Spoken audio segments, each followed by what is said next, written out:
Hi everyone, hope you are doing well from wherever you are watching this channel, depending on your time zone. Now, when William Ruto reconstituted his cabinet, he thought that he's solving the problem, but as he tried to solve the problem, he was also creating another problem for himself. With that reshuffle, we saw new faces from the ODM side coming in as experts. Of course, it earned him some support from a region where he did not enjoy any support. But now, with the latest one that he brought Uhuru Kenyatta to the table, we have seen 3 CSS, a number of ambassadors and managers in various boards. This is now where Ruto has brought a lot of resistance for himself from an area where he thought he's going to solve the problem. Because we have the issue of Gachagua, who is out. Then you don't have Uhuru Kenyatta. And the issue of trying to bring the Mount Kenya East closer to his leadership. Kithure Kindiki, how did he got to become the deputy president? So it was like you are giving something huge to the mayor. For that fact, he knew that he has locked Meru for himself. That now he has Meru people on his side. Then now solving the Gachagua question. You bring in Uhuru Kenyatta, you've dealt with that one. Even if you don't have all of it, at least you have something. But right now, there is a lot of noise that is coming from Mount Kenya than ever before. And the worst thing for Ruto, it is some of his former close allies who are making the loud noise and the threats. It's all about betrayal. What they feel is that they have been betrayed. So, if there was a calculation that Ruto had done, as far as Mount Kenya, East and West is concerned, at least you need one side, then you start going forward to fight with another one. So the more I attempt to divide the Mount Kenya, the more the mountain is reuniting against William Samoei Ruto. I did not expect someone like Mithika Linturi to come out and start this new discussion about political equation in Meru side, that is Mount Kenya East. But he is here to tell William Ruto what he feel, what he think, and what he believe. Ni lazima heshima ya watu wa Meru irudi. Tumechoka kudharauliwa, tumechoka kuangaliwa na macho hasifu. Sisi ni watu ambao wana our 800,000 votes must count, and we are now clever more than before. Tulikubali tukaamini, sasa madharau ni tele. So what I'm saying, I am telling the current administration, hata kama tuliingishwa box kama wa Meru, tukakubali mambo yote bila kuandikiana, wengine wakisign agreements wakiwa na vyama vyao, sisi hatukukubali, hatukuenda na chama ama nini. Kama hiyo heshima sio ya kutosha, tumeelimika, tumekuwa zaidi, tumekuwa na akili zaidi. So going forward, we have learned from our own past mistakes. Na sababu tumesoma, hatutarudia. Lakini nataka yulikane ya kwamba siku za sasa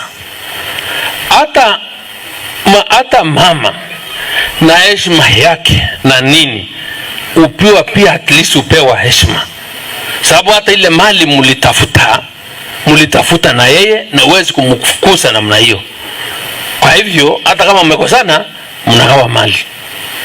Sasa sisi vitu inapeanwa, hakuna kitu tunaona, tukiongezewa inatoroka. So I want to tell you, tutakuja kwenu, tutawaambia heshima ya Meru lazima irundi. We shall work day and night to restore the glory of Meru. Na hata kama wanatudharau, wanafikiria hakuna pahali tunaweza kuenda, sababu kitendawili wamechukua. Uhuru sasa ndio huyo wameko naye. Let me tell you, the future that I can see for this country ni kwamba heshima ndio itadetermine uhusiano wa sisi wa kwenda mbele. Na sisi tunataka niwaelezee, Januari ifikapo hapo mbele tumekubaliana at least wa Meru wote tutaendelea kuongea, tukubaliane ni vipi tutajipanga kwenda mbele. Now we are continuing this panel discussion, but just a quick request for those who are watching this channel and you have not yet subscribed, please consider subscribing. To our returning subscribers, I must say thank you so much, and again to all our viewers, please give this video a thumbs up. Thank you so much, and back to our discussion. Ruto had gifted the Meru people Mount Kenya East with 2 positions. We had Methika Linturi, CS for Agriculture. Then we also had Kithure Kindiki, CS for Interior. A very huge position. Their expectation was that at least if Kithure Kindiki will be, upgraded to that position as a deputy president, then they need also one more position because they had 2. So they have to maintain Kithure Kindiki pale.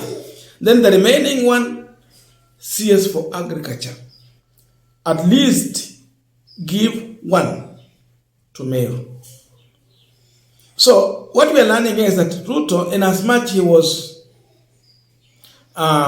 giving something big to Meru, because when was the last time we had a Meru as a deputy president or a vice president for that matter? At least Ruto gave something big to them. But beside this, he also should change them. They had 2 positions. The other one is going where? So they are here to fight back and tell him that we are aware you have shortchanged us. The noise is so dangerous because it is not coming from one person. We had the former governor for Meru. He complained. After that one, we also have Methika Linturi, a man who was leading the UDA campaign in Meru. So it's not one person, it's a group of people.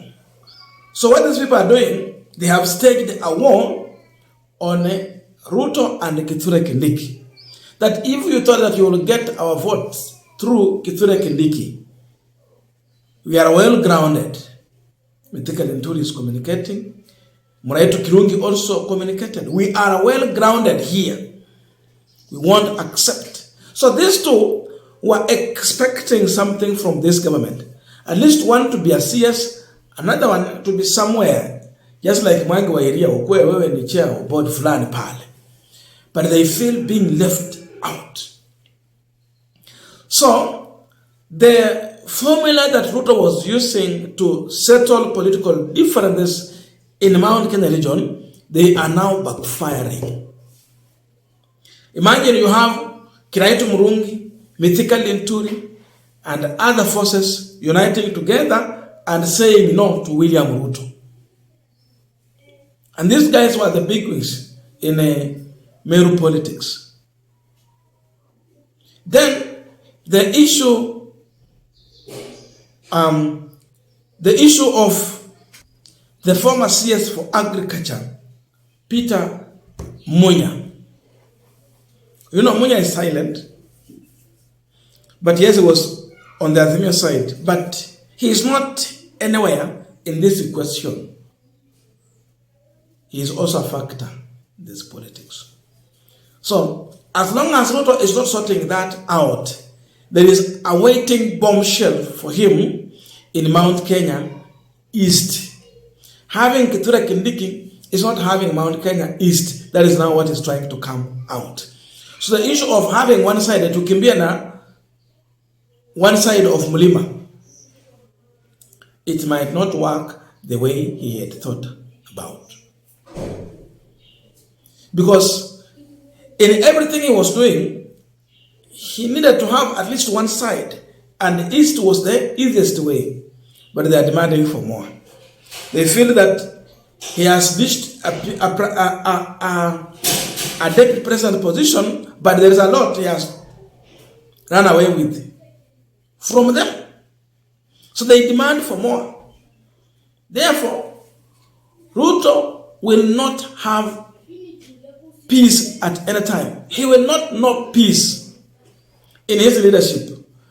We have a president who will keep on changing his cabinet now and then because he has lacked a formula on how to manage this politics. When you refuse to be advised, you end up creating a problem in the name of solving another problem. But this is good for Kenyans because when you have many people united around a leader like William Ruto, who is so oppressive with his agenda and the policies, people will suffer.